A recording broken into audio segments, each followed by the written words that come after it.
Alright, so today we're exploring the style of SpongeBob SquarePants. And we'll also be talking about how we'll be helping you to get your art in front of Nickelodeon, the place that makes SpongeBob SquarePants. And even though we can't promise that anyone would get hired or anything, we can definitely promise that Nickelodeon will definitely see the entries. So it's a great way to get your art in front of the right people. And a lot of times that's one of the hardest things to do. At first, when I'm looking at SpongeBob SquarePants, I'm thinking, hey, this is gonna be so easy. I'm used to feature films and big games and all this stuff, but I could tell you, this was challenging. Yeah, definitely. Especially simplifying things, especially in a certain style, it can get really difficult because if you look closely at how Nickelodeon does SpongeBob, they have specific type of curves and straights and patterns and a specific design that you kind of have to follow. So it was quite challenging, but overall really fun to tackle a piece like this. And at this point, I just want to mention that I actually forgot to keep recording the screen. So what I'm doing is I'm revealing layers that are hidden.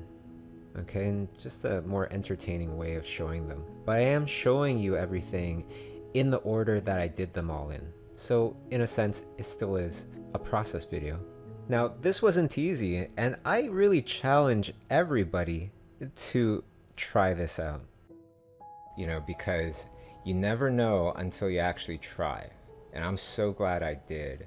It made me think in a completely new way and things like that. And the challenge here for people to really understand, it's not to do your own interpretation of SpongeBob SquarePants or anything like that. You can, but if you do want to follow the kind of guidelines, the rules that we're going with, it was all about doing something that mixes right in. Like this feels like it's part of a show. And that's the challenge.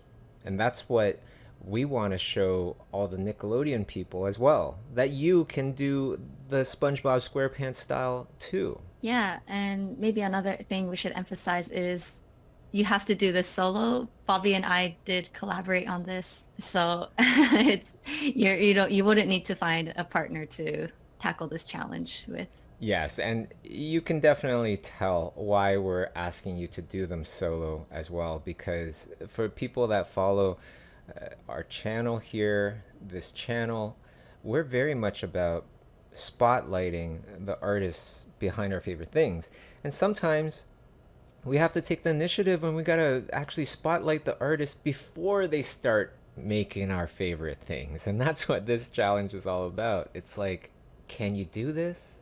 Can you do SpongeBob SquarePants? Because if you can, we will put your art in front of the studio that actually makes SpongeBob SquarePants.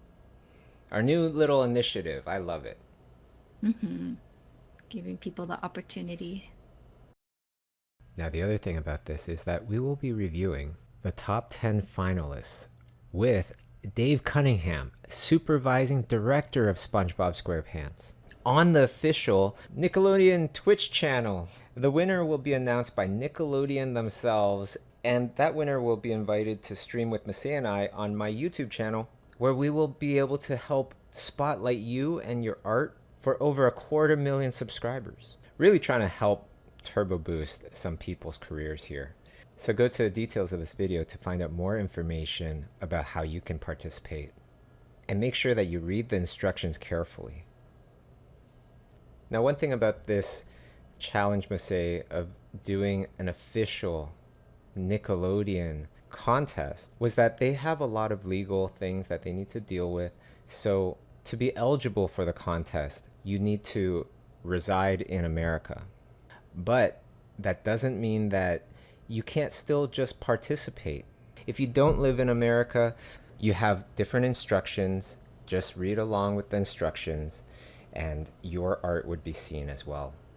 All right, so we took a bunch of prompts, looked at them, and chose our favorite, and that was SpongeBob SquarePants and Patrick playing chess. This was really fun, and I took it to this point, the halfway point here, just laying in the general bits and pieces, and then I pass it on to my partner Masay here to take it further and to finish the painting. Yeah, thanks for doing all the heavy lifting. Now I'm just adding in the details like the very iconic flowers in the ocean. And I guess the chess pieces is what I put most of my effort and detail in. And this was fun just because even though Bobby, you put general shapes down, I was thinking, how could I make this a bit more interesting? So, growing up with SpongeBob, I'm very familiar with most of the characters, so I wanted to somehow incorporate it into this one static image and put in Squidward, Mr. Krabs, Gary, and what's also fun was like because I wanted to communicate that these were chess pieces, I did a bit of research and looked at what do chess pieces look like and how can I fuse that with the SpongeBob aesthetic. So I think that was my favorite part. You really plussed it. It was great. And it looks just like the show. So, or at least to me, it looked just like the show. So it was really fun. And I really loved how, I gave you just a simple suggestion and then you took that suggestion and made it your own, right? And that's a really good trait for any artist working with a team. And I feel like a lot of places when they hire, they want to look for people with good ideas, like what's fresh, what's new, what can they bring to the table.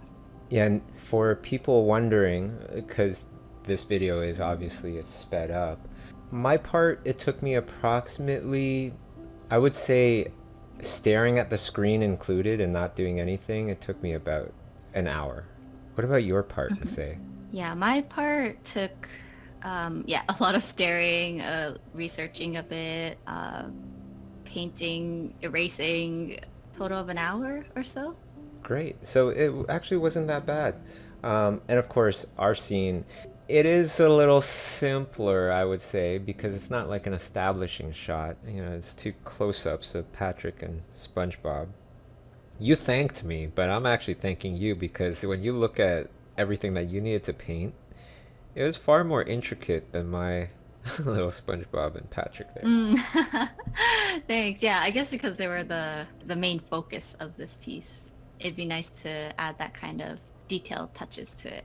It's important to do your research and actually look at the SpongeBob show and see where do they actually add like a painterly style, because although the characters are very simplified, if you look at the backgrounds, they actually put a lot of like careful touches to imply what type of surfaces there are or how rough it is, and little details like that. So that's definitely one thing to look out for when following the SpongeBob style. Yeah, and for many of our projects, Masay, I would say it's drastically different because whether we're working in live action or an animated, CG animated project, they generally all are in a universe that has real lighting, right? And this does not.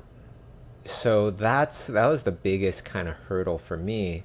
Everything is stylized here, just like what you're saying as well. Like the textures, what is painted, what is not painted, and using solid colors like SpongeBob and Patrick. Those are just solid colors there.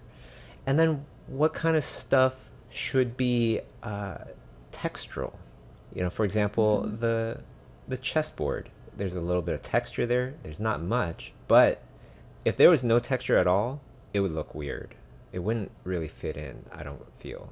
Yeah, I totally agree. Like even the flower, you might have not noticed, but I actually put like a slight variation in the values. Really? I didn't notice Yeah, that. yeah. It's like very subtle, but I noticed just observing the other background paintings that's done on the show. Yeah, little details like that were added. So I think kind of nailing that makes it feel more like, oh, this belongs to the show. It's also interesting because, you have line art and you kind of did more of a painterly feel to these chess pieces as well.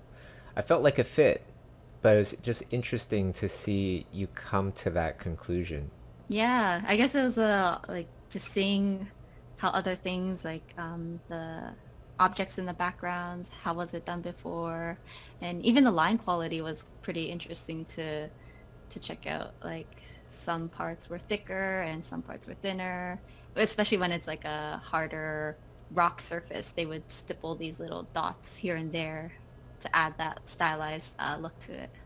Yeah, I love this show, and sometimes there's parts where it's like the whole entire scene is a painting, right? Like they paint the character there too, in like this shocking kind of moment or something.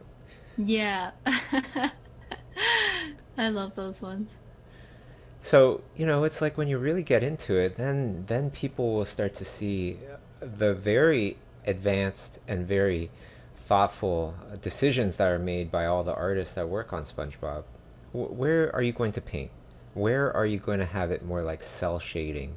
Where are you going to have it line drawing and textural and things like that? All right, any final thoughts about this challenge we took on here? Other than I had fun and it brings back so much good memories growing up. To this day, I make SpongeBob references and I love it when people get it. But I hope people have, as much fun as we did doing this piece and really can't wait to see what other people come up with. Yeah, yeah. Is that a good impression? I don't know. But You might have to do the laugh as well then. you know, That's pretty good.